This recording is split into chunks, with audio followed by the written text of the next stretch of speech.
Stay tuned at the end of this presentation for a special sneak preview of our next video release, Ghosts of Gettysburg 2, coming for Halloween 1995.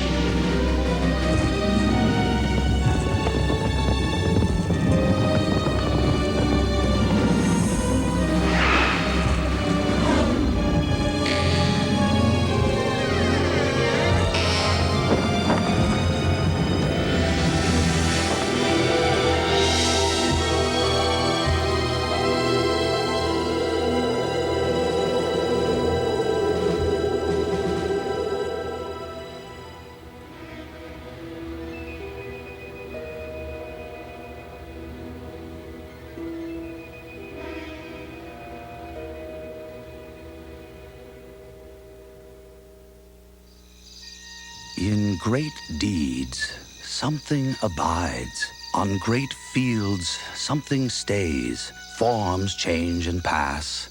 Bodies disappear, but spirits linger to consecrate ground for the vision place of souls.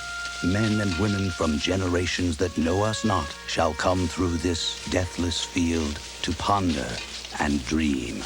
Joshua Lawrence Chamberlain. The Battle of Gettysburg was the most important battle ever fought on American soil.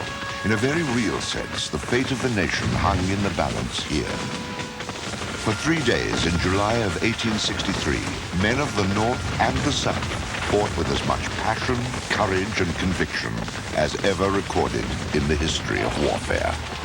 The fighting transformed the lush Pennsylvania countryside into a killing field, littered with bodies of the dead and dying.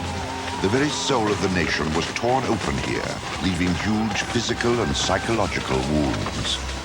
Echoes of the battle continue to reverberate even today. In its aftermath, some say that wounds opened during that distant July over a century ago may still be festering, and that Gettysburg has a huge unseen population of tormented, restless souls caught somewhere between life and death.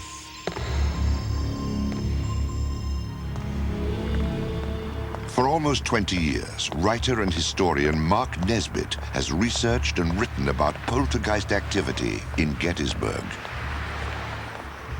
This may very well be, acre for acre, the most haunted place in America.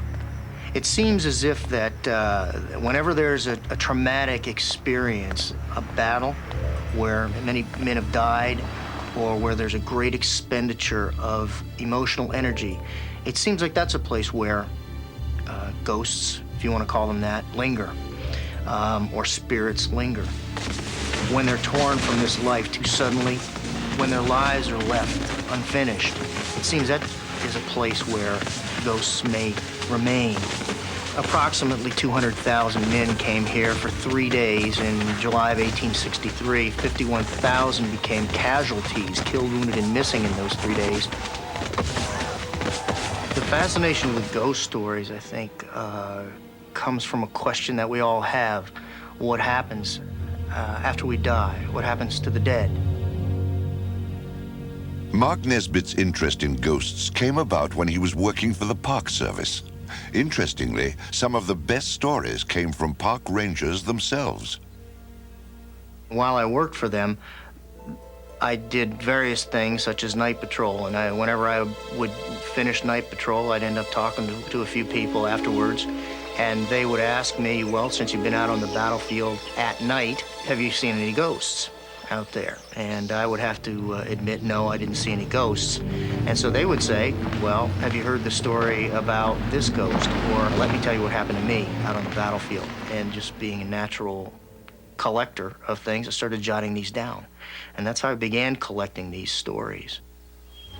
The ghosts of Gettysburg do not just linger on the battlefield. They seem to inhabit every nook and cranny of the town itself, even the college campus.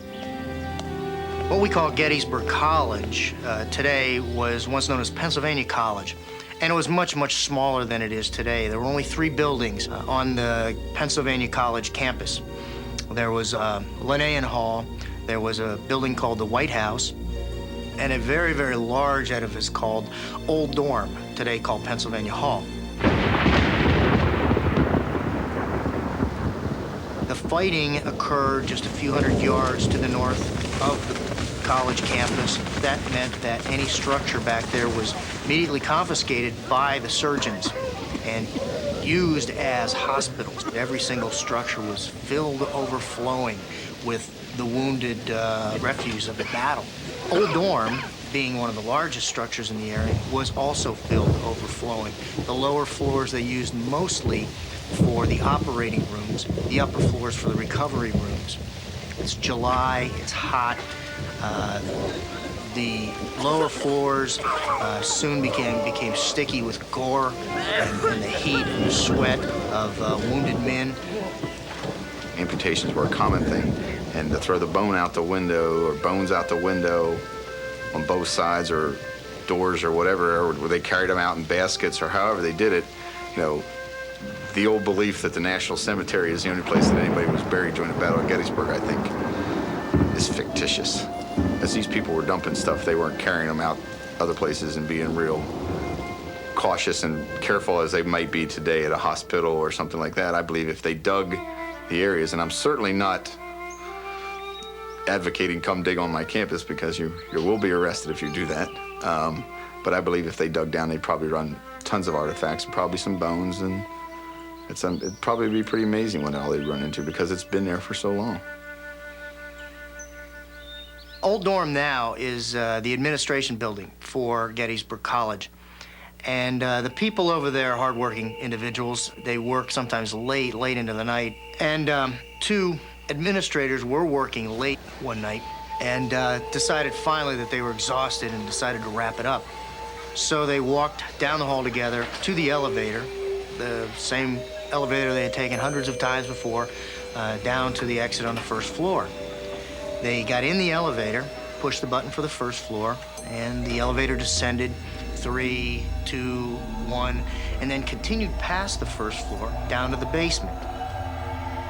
Little did they know that the elevator was taking them to a special haunting, courtesy of the ghosts of Gettysburg. Of course, they assumed that the elevator was acting up, and so they punched the button for the first floor again. But instead of the elevator going up, it stopped at the basement. The doors opened to reveal a horrifying scene out of time and reason. Instead of the cleaned up area that they had seen so many times before, that was a storage area in the basement, the doors opened to reveal a Civil War hospital scene. Amputations going on, orderlies walking around carrying armloads of severed limbs, surgeons working and sweating in this man-made hell, wounded soldiers writhing in the corner, waiting to be operated on, other people in agony in the far reaches of this area. The women almost panicked. This scene was just so unbelievable and incredible to them. They punched frantically at the buttons, trying to punch the first floor button to get them out of this. One of the surgeons looked up from the grisly task before him and beckoned to them beseechingly to come in and help with this never-ending ordeal that he'd been going through for 120 years. And of course, to enter this scene was the last thing they wanted to do. All they wanted to do was leave. They punched frantically at the buttons again, and finally, slowly, the doors began to close, and the elevator took them back to the first floor. One of the women immediately reported the incident to campus security. Something had frightened her because she obviously, just by her emotions and her mannerisms, was scared, literally scared to death. The individual making the report was an administrator for the college, a person that I had known prior to the incident and after the incident, always pretty level-headed, very normal. We went over and the elevator was fine, the mechanisms in the elevator was fine. There was nothing in the basement. We checked the building to make sure it wasn't a college prank. There was no indication of any kind of outside entry, anything unusual that would warrant thinking that this was somebody that had made up the story just for attention.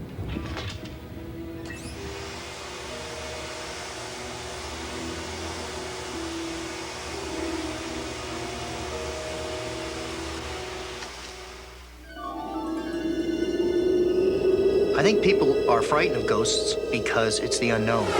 Suddenly you're confronted with a situation you've never been in before, and certainly something like an apparition that shouldn't be there or appears to be in the wrong place at the wrong time is going to frighten us. Certainly would frighten me. As writer of the Ghosts of Gettysburg books, Mark Nesbitt has developed a unique perspective on his elusive subject matter. To rule out hoax, each story must go through a rigid process of authentication before being published. What I try and do is interview the people. I talk to them at least 3, sometimes 4 times before I finally write the story down. The first time either they call me or someone refers them to me. I'll give them a call, have them tell me the story.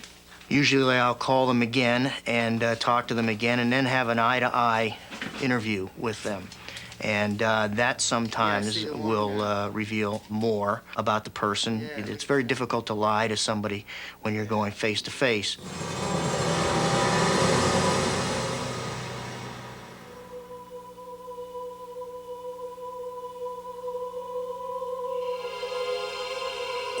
Another fabled Gettysburg ghost story emanating from the college campus occurred at Stevens Hall, which, along with Pennsylvania Hall, is legendary for its poltergeist activity. Stevens Hall on the Gettysburg College campus was not here at the time of the battle. It was built between 1865 and 1868. Perhaps one of the more recurrent stories of Stevens Hall is what the women there who live there have called the Blue Boy. It goes back to the time, perhaps, when Stevens Hall was used as a preparatory school for Gettysburg College. And also it may have its roots back at the time when Gettysburg had an orphanage on the south end of town. Apparently there was a cruel headmistress there. Some people say that some of the women who lived in Stevens rescued a young boy from this cruel headmistress and hid him in their room over one winter here at Gettysburg. The women were confronted by a knock on the door and the headmistress of Stevens Hall when they were hiding this young man. They hustled him out onto the windowsill because it was the only place they could hide him.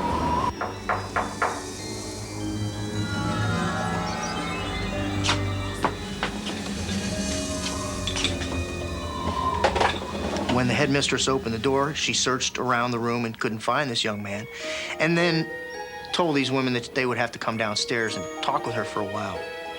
For about an hour, she grilled them in front of the cozy, warm fire, and of course, their thoughts kept going back to this young man. In the dead of the harsh Pennsylvania winter, the freezing young boy was forced to cling to the ledge, 3 stories above the ground. Finally, the headmistress let them go. They bolted up the stairs, threw open the window, and couldn't find the young boy anywhere. They ran back downstairs trying to find any evidence of the fact that he had fallen, and they could find nothing. There was no mark in the snow below the window where he may have fallen, no footprints, nothing, no evidence at all where he may have gotten to.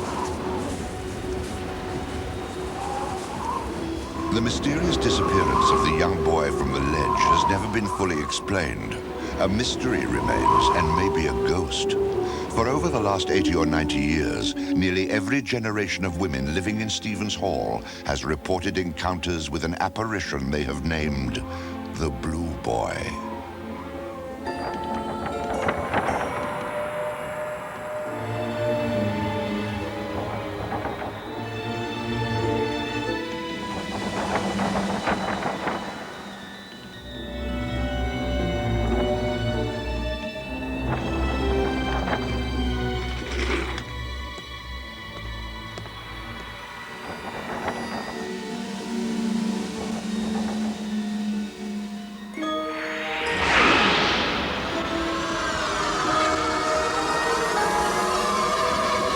The strange part about the face is that it has taken on a bluish tinge, the color of human skin after it's been exposed too long to the cold weather.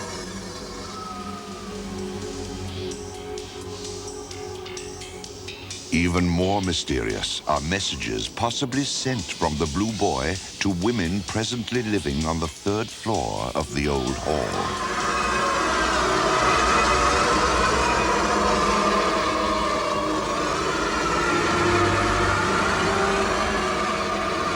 We may never solve the Blue Boy riddle, for ghosts throughout history remain one of life's great mysteries.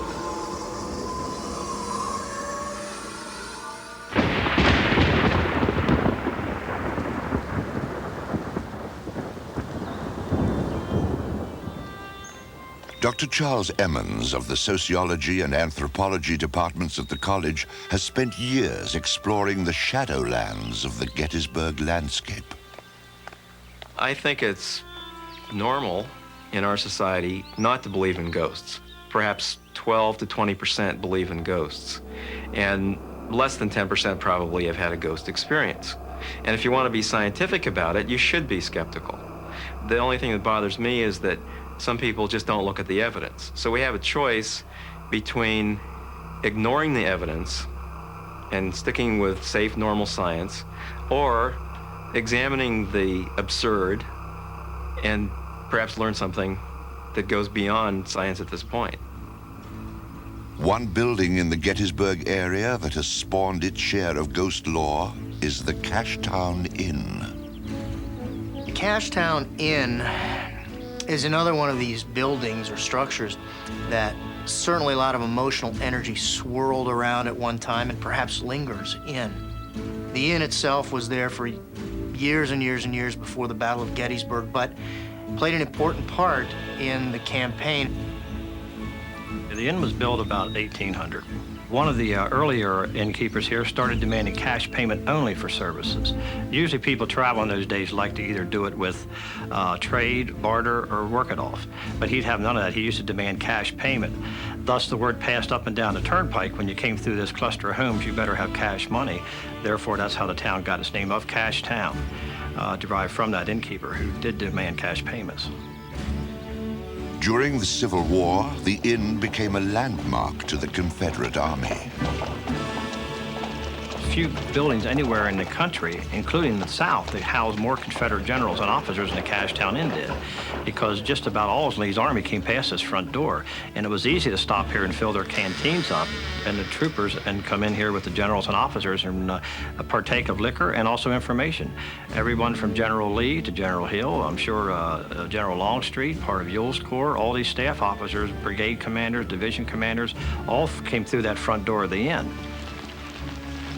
The Cashtown Inn had seen so much activity during the war days that I honestly do believe that there was something left behind here, because all these old structures, with the events that unfolded around them and the decisions that were made in these places, would have to generate some sort of energy. I personally believe that there's something in the inn that you really can't put your hands on, that you can't personally see. I get to feel the presence, and I've had enough of people tell me stories that I can't dismiss all of them, and I do try to explain most of them away as just being an old building with a lot of drafts and a lot of cold areas and a lot of noises and a lot of creaks. But when certain people from different parts of the country tell you enough of stories and they don't know anything about these books that's been written or different things that have been done on this here, you almost have to find truth in what they're saying. Room number 4 at the inn has received the most attention because of reports of odd sights, sounds, and happenings by various guests.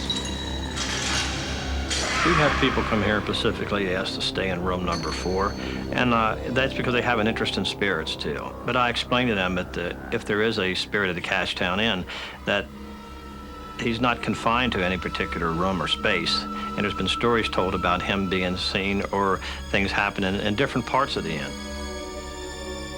You can pick it up again, like some kind of radio waves or some kind of movie that was left behind. There is an attachment to the place of some kind, but we don't really know how it works. Now, it's possible that it's just a spirit hanging around in that place and the energy is focused in that area. One phenomenon that continues to astonish proprietor Bud Buckley is the continual recurrence of a Confederate soldier in the hallways. Those who have seen him always describe exactly the same scene. The people who have said they've seen this image in this place, be it employees here over the years or people who stayed here and visited here, they all describe this image the same way, and that's another thing I can't explain away. I've never seen them give it a dramatic effect like with a sword or a gun or a saber drawn. I never say, did you see this image? What did it have on? Did it have a hat? Did it have a short coat? I let the people explain to me what they saw, and so many times their description comes out almost exactly the same, and I cannot figure that out. These are evidential cases in the sense that many people report the same kind of event in the same spot where the same traumatic events occurred during the battle or throughout the hundreds of years of Gettysburg history. Over the years, 2 photographs taken at the inn have spawned their share of controversy and interest. Some say the inn's apparitions have been caught on film. We have a photograph here that was taken around the turn of the century. We assume that there is one person in this picture having this photograph taken, and if you look off to the left of this photograph, there's another image there. But this gentleman standing at attention and facing towards Gettysburg, and he much does look like he could be a Confederate soldier with a short coat and a kepi on. And in those days, to get your photograph taken, it was an event, and you would stand side by side. You would not be standing apart on the porch and standing very rigid and not even facing the camera. Some people have suggested this could be an apparition. The other photo, taken recently, has added even more mystery to the inn's ghostly reputation. So I got a photograph from some people had passed by and took a picture of the inn and had sent me a copy, and in one of our windows upstairs, it's a very clear image of something looking out our window. It was taken on a perfectly cloudy day, and of all the photographs I've had people give me over the years of supposedly images and faces in the glass, this is one I cannot explain away because it's so real looking, and the fact that there was nobody in the place. And we've tried to recreate it on cloudy days and cannot find any kind of reflection in that window that would do what this particular picture did.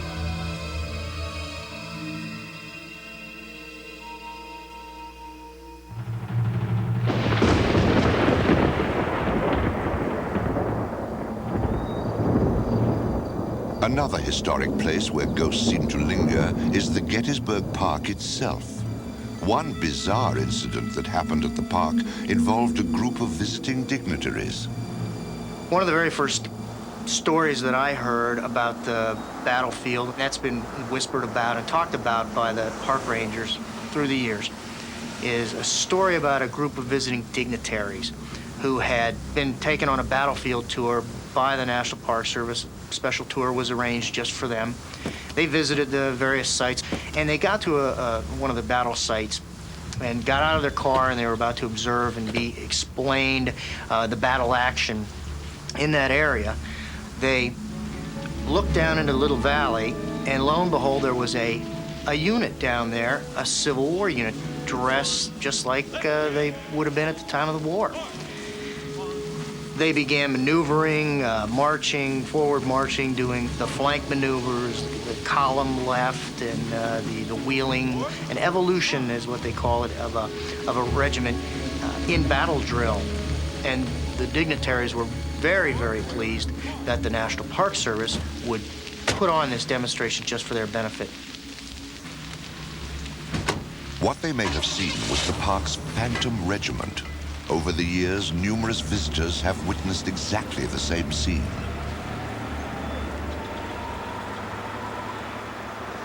When they got back to the headquarters of the National Park, they thanked the person that was in charge very, very much for that wonderful demonstration of the reenactment group that he had scheduled for them. Of course, the individual that was in charge of everything was nonplussed. He had scheduled no reenactors for the battlefield that day and knew of no battlefield reenactors that were at the site at that time. Of course, they all have to check in and make sure that they are certified so that they may go out on the battlefield. The foreign dignitaries who saw this apparent reenactment on the battlefield thought it was real. They had no idea that it was an apparition until later. You have many people seeing the same thing, which means it's an evidential case. It's not just one person's hallucination. There have been some reenactment cases, if you want to call them that, in which the soldiers were not realistic looking. They were shadowy shapes. They may not have moved around. Collective apparitions, but not full like this one. There have been other observations like this on the battlefield, but this is, I think, the best one.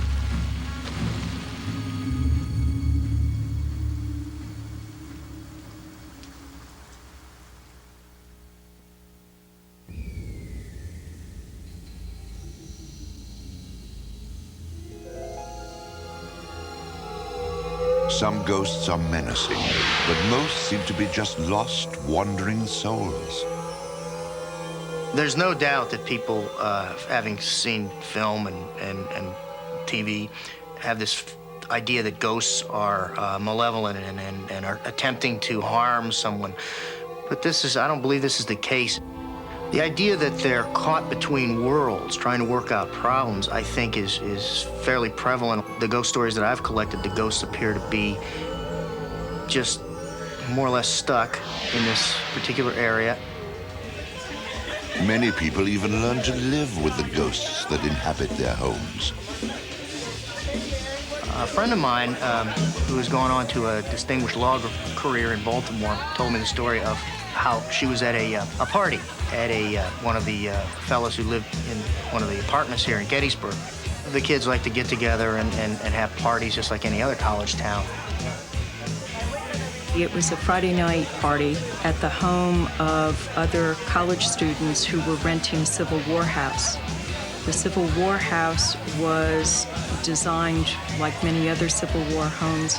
The older part of the house was in the back, and at the front of the house was the living room, which had been added in the 1930s or 40s. She was in the modern section of the house, and the party was going on, and she looked through a couple of doors into the older section of the house, and she noticed a young man standing there. I was very struck by the fact that he looked sad.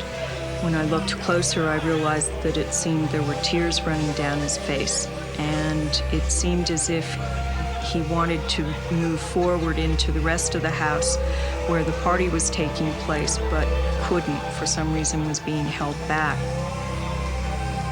She waved to him to try and get him to join the party, but he didn't respond. It's almost as if he can't make it into the modern section of the house. I turned to the boy that was standing next to me. He was one of the students who lived in the house, and asked him who was standing in the doorway. And his only response to me was, "Oh, you see him too." And he explained that there was a ghost living in the house, that all of the occupants of the house had seen the ghost from time to time, and they had just become used to him being around. I think that's a very interesting haunting case.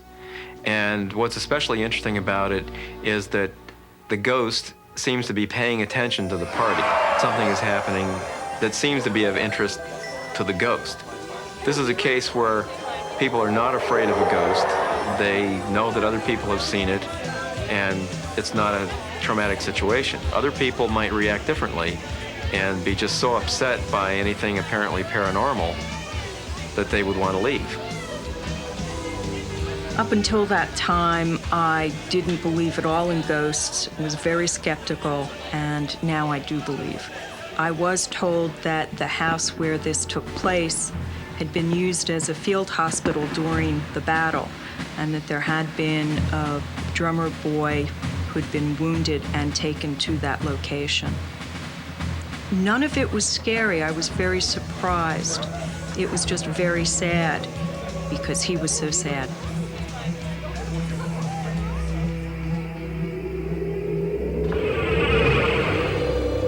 There are those, though, who will never believe a ghost story. Do you believe in ghosts yourself? No. You're not a believer at all? No. I have collected in just 3 years or 4 years approximately 130 stories of ghostly activities, sightings on the battlefield and in the environs of Gettysburg. If someone says that ghosts don't exist, then they're going to have to prove that to these 130 or so individuals who have seen these things, who have actually experienced this. Virtually every major religion on the face of the earth believes in some sort of life after death, whether this life after death that the religions believe in manifests itself in ghostly activity, or whether it manifests itself in reincarnation or heaven. Certainly that points to some sort of existence after death. Sir, do you believe in ghosts? Yes, I do. Somewhat. I think there's something out there, some other world that we don't know about yet. What it is, I don't know. Mark Nesbitt is definitely not alone in his interest with the spirit world. Even the Civil War residents of the White House were fascinated by it.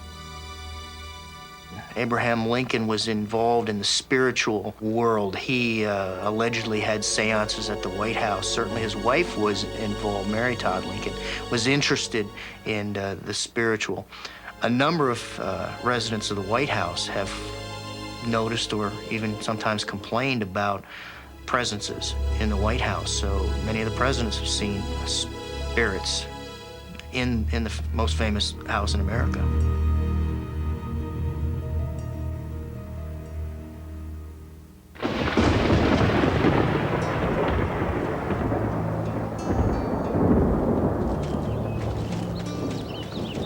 It seems ghosts can be very territorial. One ghost in particular seems to have laid claim to the Devil's Den area of the Gettysburg National Park. One morning, a woman came in to the Park Service headquarters and asked her, "Are there any ghosts out at Devil's Den?" And of course, the official Park Service stance is not to recognize the other world out on the Gettysburg battlefield. The history and the things that really happened out there are tough enough to explain. But the ranger was interested, and so she asked the woman why. "What did you see out there?" And the woman said, "Well, I was out there early this morning, and I kind of got turned around and lost. And so I got out of my car and walked into Devil's Den and decided I was going to take a picture. It was a pretty morning, and I needed a couple more shots on my camera."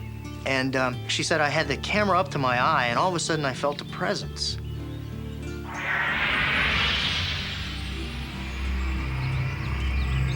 What you're looking for is over there. And the woman said, "I turned and went to take a picture, and when I turned around, he was gone. He just disappeared." The woman wasn't the only witness of the ghost of Devil's Den. Over the years, there have been other sightings of the scraggly apparition. And each time, he's been described as looking exactly the same, like a war-weary soldier from a long-ago Texas regiment. One of the regiments that's most associated with Devil's Den is the 1st Texas. Fought so hard, sacrificed so much to drive the Union soldiers out of Devil's Den. Many of the Texas regiments from Hood's division were described by their own contemporaries as being rather rugged looking. Remember, Texas was the frontier back then.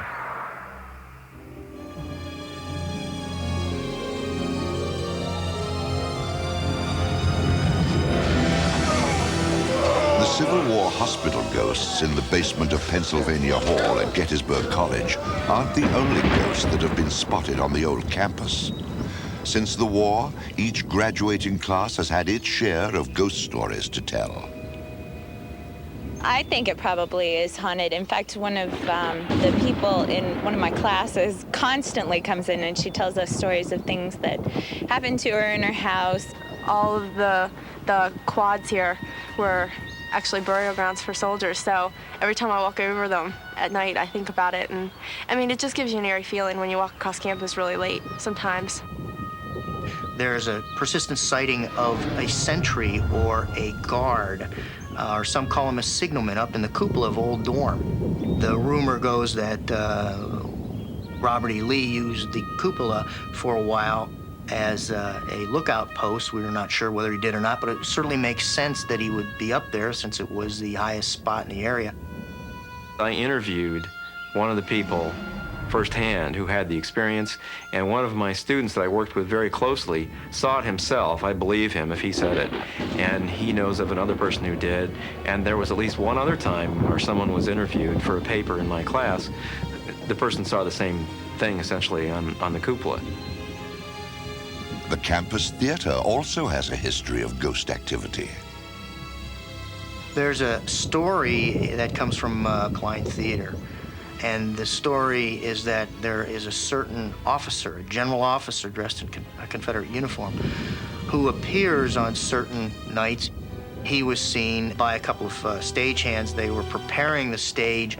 There was a chair in the middle of the stage. One stagehand was up on a ladder. Another one had just walked onto the stage.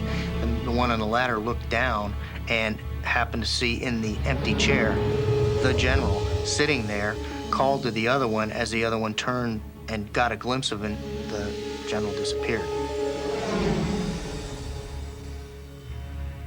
Ghost sightings have been reported in many other buildings on campus.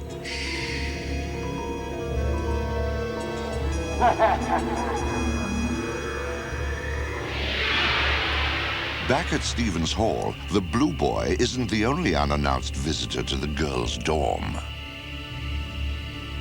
And there are numerous reports of the sighting of a young girl in some of the rooms who doesn't really belong there. She seems to be interested in the clothing of the modern-day women who inhabit Stevens at this time. The women come back from a late-night date, open the door to their room, and they see a young girl standing there. Hey, what are you doing?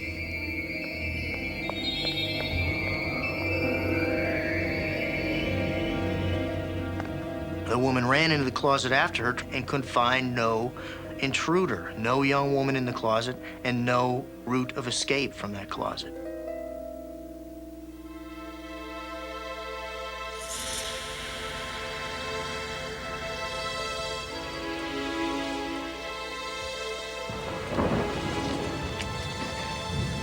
Off campus, another resident of Gettysburg who had a ghostly encounter was a woman who worked late at night typing papers for college professors.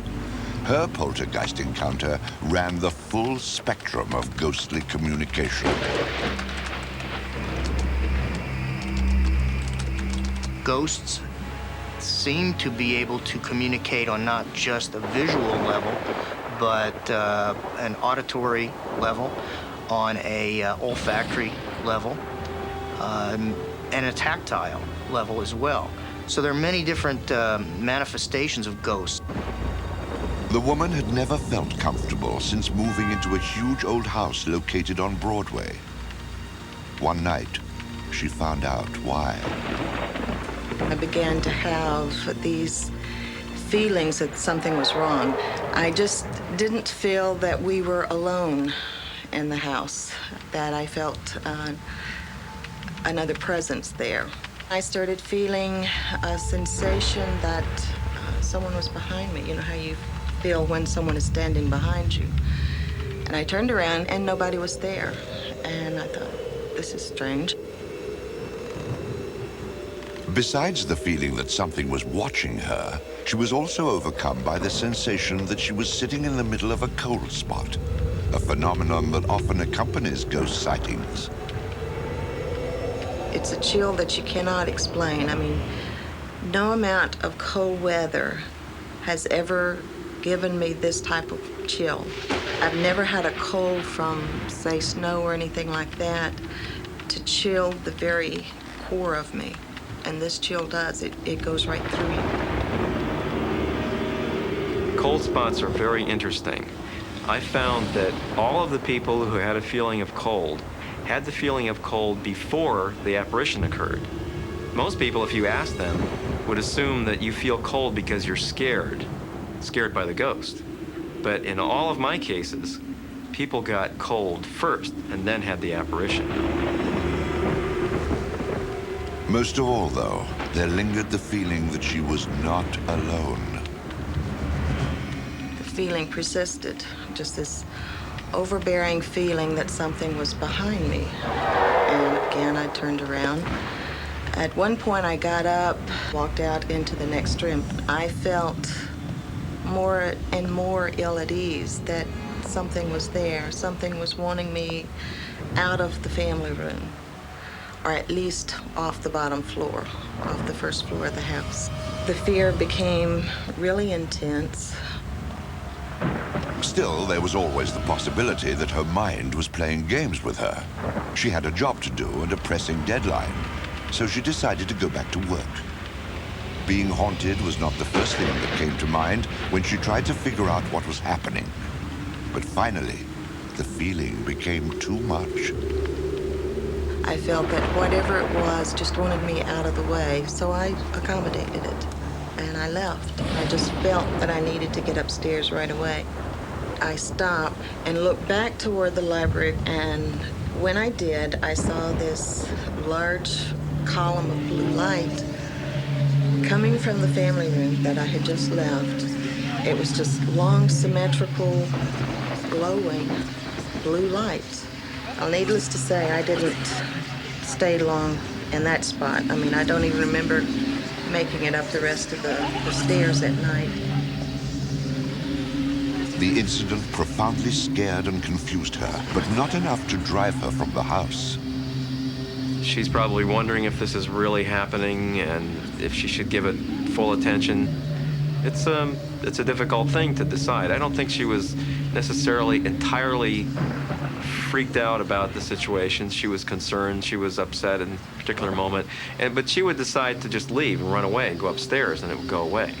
I think she didn't think that it was that serious that she had to leave. Within days, she returned to her nocturnal work habits. But now she also observed the light patterns made by cars passing the house, believing there must be some rational reason for the mysterious blue light. I would stand late at night after I'd turn out the lights and wait for a car to come by, to turn the corner, to come down in front of the house, to see if lights from the street would cast this light in the library. Never once did I ever see a car light cast the same shadow or the same light in the room. Still, she began to experience the same sensations as before, the chilling cold spots and the intense feeling that she was not alone. Also on this night came the sounds. I started hearing sounds coming from the library of papers being rattled around. It sounded like someone was going through my husband's desk. When the noises started getting much worse, much louder, more intense, and once I got up enough nerve, I got up and went in to check it out. Of course, nothing was there. I went back to my typing and, of course, trying to overcome the fear that I had of what I had just seen. Almost immediately, the noises in the other room started up again.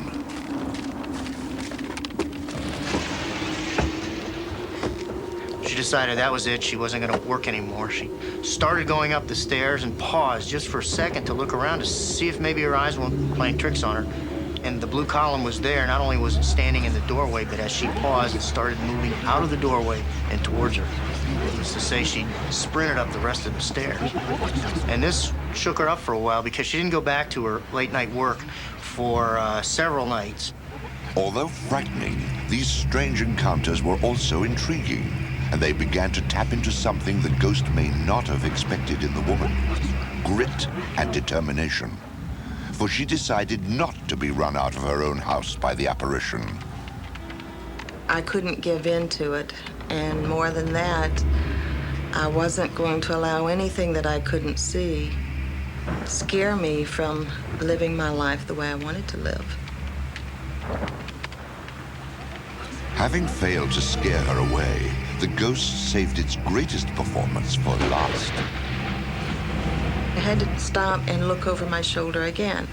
And there in the doorway was the blue column of light. And in the column of light was the distinct features of a man. All in all, I thought he was quite handsome. He was quite dashing. But yet at the same time, it scared the dickens out of me. He had this puzzled expression on his face, as if he was saying, "Why aren't you leaving?" It was like, "Why are you still here?" By showing himself, the ghost had made the game clear. This was a battle for territory. Suddenly, she knew what to do. This is my house! Get out! Out!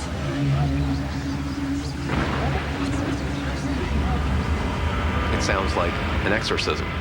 I don't know how to take this exactly. It could be that she just somehow made the spirit feel that it wasn't worth the conflict. She was arguing back. She had dealt with the trauma, and it wouldn't occur to her again. There's something in me that says sometimes if you can put a face to your fear, it will help you to overcome it. There's no doubt in my mind that what I experienced in that house was something paranormal. What I experienced was real.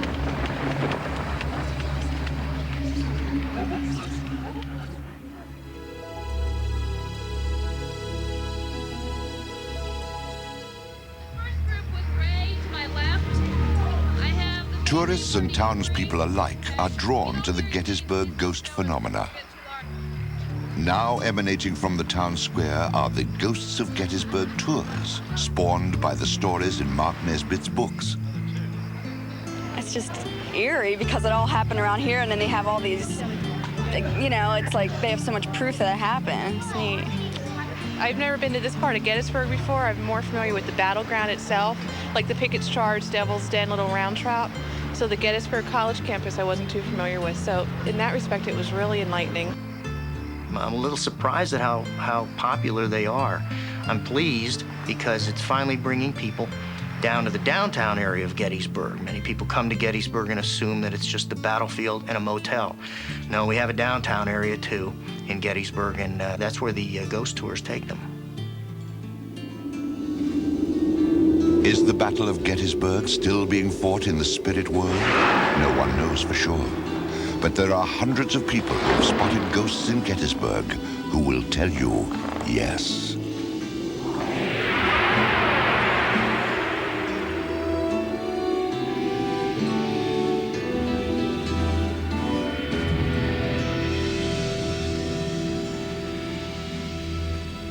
October 1995 means more great storytelling when Greystone Films premieres Ghosts of Gettysburg 2. Another fascinating journey into the world of the supernatural.